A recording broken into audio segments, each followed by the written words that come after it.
Olá pessoal, turma do oitavo A e turma do oitavo B lá do Colégio Novar. Tô morrendo de saudade de vocês e agora eu vim aqui para trazer esse vídeo para vocês, que é um resuminho das aulas lá dos vídeos do SAI, falando um pouquinho sobre classificação dos seres vivos. É um vídeo bem curtinho, vocês viram esse conteúdo por 2 semanas, eu vou trazer ele em 15 minutos mais ou menos. Só para vir aqui revisar, caso alguém tenha alguma dúvida, vai lá me procurar no WhatsApp, certo? Então, classificação de seres vivos. O que é a classificação de seres vivos para vocês? Então, ó, isso se resume em uma palavra, taxonomia. O que é taxonomia? Taxonomia é um ramo da biologia que classifica e organiza os seres vivos em categorias. Como assim, professor?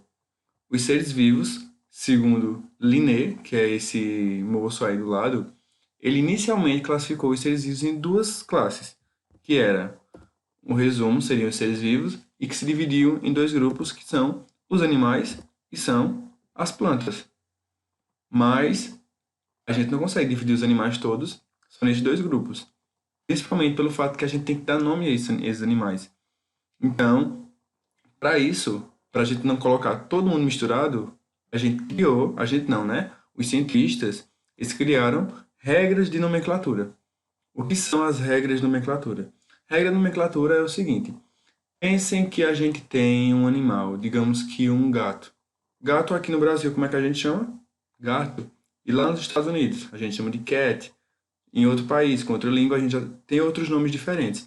Então, para que a gente não tenha vários nomes de animais com línguas diferentes, a gente criou uma regra de nomenclatura, que é uma regra geral, uma regra universal, e qualquer lugar do mundo que você for, o nome de um animal vai ser o mesmo, inclusive aqui no Brasil. Então, essa regra de nomenclatura ela segue 5 regras, certo? A primeira dela é que os nomes científicos são binomiais. Os nomes científicos são aqueles que são usados já para a gente especificar o nome de um animal, ou de uma planta, ou de algum outro ser vivo, com um nome que seja utilizado em todo mundo. A gente tem os nomes comuns e os nomes científicos. O comum, a gente tem, por exemplo, o mosquito da dengue. A gente só fala isso aqui no Brasil, mas ele tem um nome científico, é o Aedes aegypti. Então a gente encontra o termo Aedes aegypti em qualquer lugar no mundo, mas mosquito da dengue a gente não encontra em qualquer lugar do mundo. Então, esses nomes, esses termos, que são os nomes das espécies, eles são criados com dois termos, são binomiais, então eles têm dois nomes. A segunda regra é que o primeiro nome sempre é obrigatoriamente escrito com letra maiúscula. Então a gente tem dois nomes, não é isso? O primeiro nome, a primeira letra é maiúscula e no segundo nome todas as letras são minúsculas, certo? A terceira regra, não menos importante, é que todos os seres vivos são cientificamente nomeados na língua latim. Por que a língua latim, professor? Por que não português ou inglês? Essas línguas, português, inglês ou qualquer outra utilizada no mundo, são línguas vivas. Então, essas línguas elas sofrem alterações ortográficas. E para a gente estar colocando o nome de um ser vivo e estar modificando de acordo com as regras ortográficas, os cientistas preferiram utilizar uma língua já morta, que não tem alteração. Então, a língua morta utilizada foi o latim, que não existe mais em nenhum lugar do mundo que ninguém fala latim, certo? É uma língua já extinta. A quarta regra é que deve ser destacado no texto os nomes científicos dos seres vivos. Então, se você vê algum texto, um nome científico de algum ser vivo, ele vai estar ou em negrito, ou em itálico, ou sublinhado. E a quinta regra é que o nome dado a determinada espécie pode ser de origem, ou melhor, pode vir de homenagem a alguém ou a algum lugar, ou características que lembrem o indivíduo. Então, a gente vai ter um ser vivo que vai ter um nome científico, que um dos nomes vai lembrar ou o cientista que descobriu esse ser vivo, essa espécie, ou então uma característica desse ser vivo que lembre ele, certo? Então, aqui a gente traz um exemplo as regras de nomenclatura para o Homo sapiens. Homo sapiens é o nome científico do gênero Homo sapiens, certo? Então, Homo sapiens é um termo latim a primeira letra do nome científico Homo sapiens é maiúscula. Essa descrição Homo sapiens é o nome da espécie, que é um nome binomial, no qual tem dois termos. O primeiro termo é chamado de epiteto genérico e o segundo termo é chamado de epiteto específico, certo? Então, o epiteto genérico você vai encontrar mais de uma espécie com esse epiteto, certo? E o específico, que é sapiens, só a espécie Homo sapiens que a gente vai ter com esse termo sapiens, certo? Então, você vai ter Homo sapiens sapiens, a gente tem. Eu não estou lembrado agora quais são, mas a gente tem outros tipos de espécies que a gente tem o termo Homo, certo? E deve ser destacado em texto, em negrito, sublinhado ou em itálico, ok? Outro exemplo que eu trago aqui para vocês é o do Aedes aegypti, que eu já tinha citado, que ele tem dois termos. O primeiro deles, como eu falei, é o epiteto genérico, e o segundo deles é o epiteto específico, e os dois epitetos juntos formam o nome da espécie, ok? Então, além disso, a gente percebe que são tantos animais que começaram, ou melhor, tantos seres vivos começaram a ser descobertos, que só utilizar os termos para dividir os seres vivos em animais e plantas começou a ficar fraco, certo? Então, começaram a ser divididos em novas classes, que são atualmente que a gente conhece como as categorias taxonômicas. O que são categorias taxonômicas, professor? A gente tem atualmente 8 categorias taxonômicas, que são elas: domínio, reino, filo, classe, ordem, família e gênero. Já começou a complicar, mas não. Então preste atenção numa coisa. Se você pegar um animal qualquer um, por exemplo, pegar um gato. O gato, ele faz parte de uma espécie de animal, certo? Então a espécie desse gato, ela obrigatoriamente vai pertencer a um gênero, esse gênero vai pertencer a uma família, essa família vai pertencer a uma ordem, essa ordem é uma classe, essa classe é um filo, o filo é um reino e o reino é um domínio. Eu vou colocar outra explicação, um exemplo para vocês entenderem melhor como é que isso funciona, certo? Então, a gente traz aqui esse exemplo do canis familiares. Isso aí a gente lembra o nome científico, seu nome é um termo binomial, no qual a primeira letra é maiúscula, o segundo termo começa com letra minúscula, e é um termo que vem no latim, certo? Canis familiares é o cão, o cachorro que a gente tem em casa, o cão doméstico. Então, o cão doméstico ele é uma espécie de ser vivo, certo? Essa espécie de ser vivo, ela faz parte de um gênero, que é o gênero Canis. Nesse gênero Canis, você não vai ter só o cachorro. Agora você vai ter outros dois animais, que são o caso... Deixa eu ver se aparece aqui a minha seta. Aqui.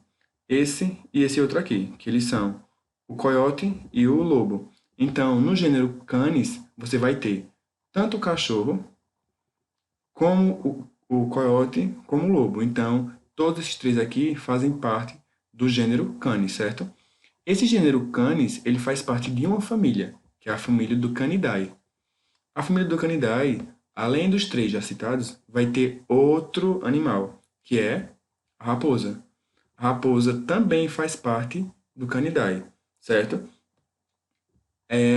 A família Canidae, ela faz parte de uma ordem, que é a ordem dos carnívoros, certo? Que a gente tem aqui carnívora. Então, que é chamada de ordem.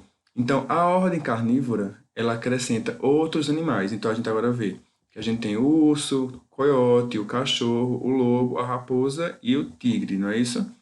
Então, aqui a gente tem os carnívoros.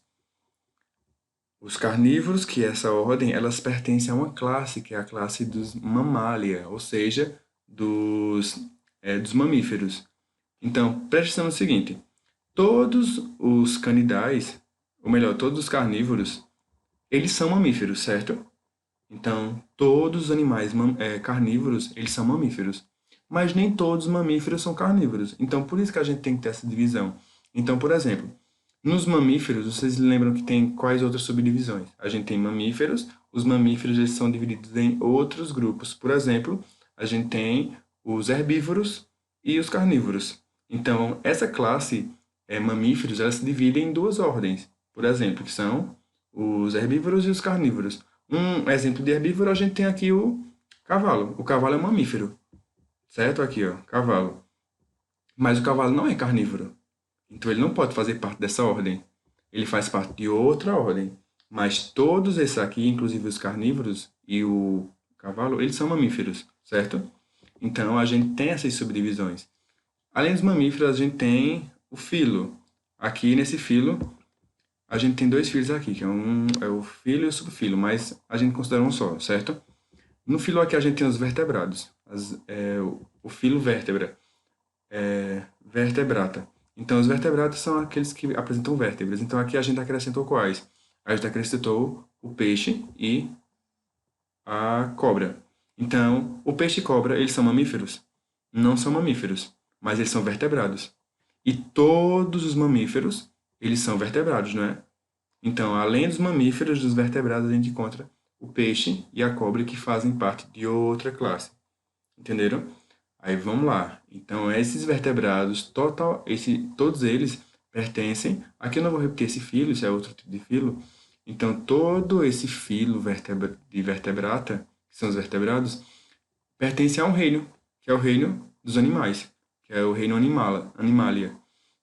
Então, o reino Animalia, nem todos os animais são vertebrados, certo? Mas todos os vertebrados, eles são animais. Quais são exemplos, professor, de um animal que não é vertebrado? A gente tem a estrela do mar, por exemplo.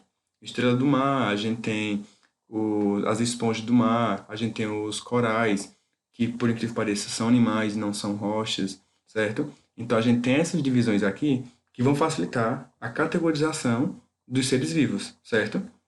Então, para lembrar vocês, a gente vai ter essas 8 categorias, antes eram 7, que era reino, filo, classe, ordem, família, gênero e espécie. Atualmente, faz pouco tempo, acrescentaram o domínio. Para vocês, esses termos, eles são bem interessantes vocês terem em mente, então a gente criou uma regrinha para decorar, certo? Esses termos, que é esse termo aqui, que a gente chama de reficlofagem. Só que reficlofagem é um termo que a gente usa, é que vocês têm que decorar esse nome, reficlofagem. Reficlofagem, ele era quando a gente tinha o primeiro sendo o reino, mas agora a gente tem domínio. Então, no lugar de reficlofagem, a gente vai chamar de dorreficlofagem. Professor, você vai acabar enlouquecendo a gente, mas preste atenção no seguinte. A gente tem quais são as categorias? Domínio, reino, filo, classe, ordem, família, gênero e espécie, certo? Primeira coisa, antes de eu repetir isso para vocês. Desses aqui, daqui para baixo, de filo até espécie, eles existem vários. Então, isso aqui a gente vai abordar mais especificamente em outros capítulos. Nesse daqui, além do que já foi dito, a gente vai especificar um pouco o que é o domínio, quais são os domínios e quais são os reinos, certo? Mas, por enquanto, a gente só vai ver esses dois aqui e os outros a gente vai especificar em outra situação. Mas vocês precisam saber que existem esses 8. Então a gente decora esse termo dorreficlofagem. Por quê? Vamos ver no outro slide. Dorreficlofagem. Percebam que cada um desses termos aqui vai me lembrar uma das categorias. Dó vai lembrar o quê? Domínio. Ré, reino. FI, filo. CL, classe. O, ordem. FA, família. G, gênero e espécie. Então a gente consegue lembrar o nome de todos eles decorando esse termo aqui, reficlofagem, certo? Então, para a gente entender mais ou menos os dois primeiros, que são os domínio e reino, eu trouxe aqui para vocês entender mais ou menos como é o que são cada um, certo? Então, domínio é formado por dois grupos, que são os eucariontes e procariontes. O que são procariontes e eucariontes, professor? Procariontes e eucariontes são características de células, certo? Então, existem células eucariontes e células procariontes. O que são as células eucariontes? Células eucariontes são organismos que apresentam material genético compactado em um núcleo. E procariontes, organismos unicelulares que apresentam material genético disperso no citoplasma. Eu trouxe aqui um exemplo para vocês verem mais ou menos como é que funciona. A gente tem aqui esse eucarionte. Eucarionte aqui a gente vai ter um núcleo. Nesse núcleo a gente vai ter um material genético, certo? As células da gente, dos seres humanos, são eucariontes, certo? Já as células das bactérias são células procariontes. As células eucariontes, elas, além de elas têm esse núcleo aqui, que nesse núcleo a gente vai ter o material genético. Já nas células procariontes, eles não têm núcleo. Então, o material genético fica disperso no citoplasma, certo? Então, isso é a diferença de uma célula eucarionte e uma célula procarionte, que são os dois grupos que se dividem o domínio. Então, o domínio é dividido em dois grupos, domínio dos eucariontes e domínio dos procariontes, certo? A gente tem um reino, o reino já é mais abrangente. A gente tem 5 reinos, que são reino Monera, reino Protista, reino Animalia, reino Fungi e reino Plantae. Vocês lembram lá que aquele cientista que a gente viu no início, ele classificava os seres vivos só em dois grupos, que eram plantas e animais. Agora percebam que não só é plantas e animais, a gente tem o reino das plantas e reino dos animais, mas agora a gente tem outros três, que são reino fungi, que a gente vai encontrar os fungos, vai encontrar os cogumelos, reino protista e reino monera, que eu vou especificar cada um bem direitinho no próximo slide. Então, ó, reino monera. O que é o reino monera? Reino monera, este reino engloba todos os organismos procariontes. O que é procariontes? Procariontes são as células que não possuem o núcleo, então o material genético fica disperso lá no citoplasma, certo? Lá dentro fica solto na célula. Então esse reino engloba todos os organismos procariontes. Bem rapidinho outra coisa. As células procariontes, elas são menos desenvolvidas. Então são as células mais, qual é o termo que eu posso usar?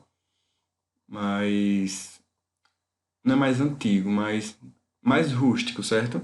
Então, esse reino engloba todos os organismos procariontes existentes, ou seja, todos os organismos que não apresentam núcleo determinado por membrana nuclear, certo? Nesse grupo, todos os representantes também são unicelulares, ou seja, apresentam apenas uma célula, e o modo de nutrição pode ser autotróficos ou heterotróficos. O que são autotróficos e o que são heterotróficos? Autotróficos são aqueles que eles produzem o próprio alimento. Heterotróficos são aqueles que eles buscam alimento em outro indivíduo, certo? A gente, por exemplo, a gente não produz nosso próprio alimento, então a gente é heterótrofo, certo? Como exemplo de representantes do reino Monera, a gente pode citar as bactérias e as cianobactérias. Então lembre, as bactérias elas fazem parte do reino Monera e elas são procariontes, certo? Então são tipo de células menos desenvolvidas, mais rústicas, mais... Eu esqueci agora qual é o termo que eu ia utilizar, que lembram lá os dinossauros, uma coisa bem mais antiga, certo? A gente tem o reino protista. Esse reino, que atualmente é chamado de reino protista, engloba seres unicelulares e pluricelulares, ou seja, tem uma célula ou tem mais células.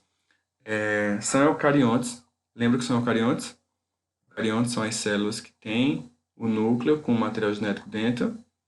Então, elas são eucariontes e são autótrofas ou heterótrofas. Então, elas produzem ou não o seu próprio alimento. Mas uma característica delas é que elas são eucariontes, certo? Então, elas são mais desenvolvidas. Elas são aquelas células que têm o núcleo e no núcleo do material genético. Então, como exemplo de representantes desse reino, podemos citar alguns e multicelulares e protozoários, certo? No reino fungi, esse reino engloba organismos unicelulares e multicelulares, ou seja, que tem uma célula ou que tem mais células, são eucariontes e heterotróficos. Então, são eucariontes, então são células mais desenvolvidas, são as células que têm o núcleo com material genético dentro, e são heterotróficos, então eles não produzem seu próprio alimento, eles adquirem seu alimento em outro indivíduo, certo? Como exemplo, podemos citar os bolores, cogumelos e leveduras, ou melhor, levedos. Reino Plantae. Esse reino inclui organismos multicelulares, então tem várias células, são eucariontes, então, o que são eucariontes? São as células que apresentam o núcleo e material genético. E são autotróficos, então eles produzem seu próprio alimento. Então as plantas, pela fotossíntese, elas produzem seu próprio alimento. Vocês lembram disso, não é? Ou seja, que produzem seu próprio alimento. Como exemplo, podemos citar as hepáticas, as avencas, os pinheiros e os ipês, que são tipos de plantas. E a gente tem, por último, o reino Animalia. Nesse reino estão os organismos multicelulares e multicélulas, são eucariontes, são as células mais desenvolvidas, que têm o núcleo com o material genético dentro, e são heterotróficos, então não produzem seu próprio alimento, eles adquirem o alimento com outros indivíduos. Como exemplo de representantes, podemos citar o homem, que somos os seres humanos, as esponjas do mar, a gente tem as algas vivas e os peixes, certo? Então, pessoal, a gente viu aqui, eu acabei cortando aqui, a gente viu o que são domínio e o que são os reinos, certo? Então, em outros capítulos, a gente vai definir mais especificamente o que são os filos, as classes, as ordens, famílias, o gênero e as espécies, a gente especificando quais são as espécies conhecidas, quais são os gêneros conhecidos, famílias, certo? Mas, no geral, a gente acabou de entender como é que funciona essa categorização da taxonomia, divididos em os taxos. Os taxos são exatamente essas categorias aqui que a gente conhece, certo? Então, espero ter dado para entender mais ou menos. Se não tiver, vocês vão lá procurar no WhatsApp. Ou então, comentem aqui no próprio grupo, no próprio comentário do YouTube, que eu respondo, certo? Mas me procurem.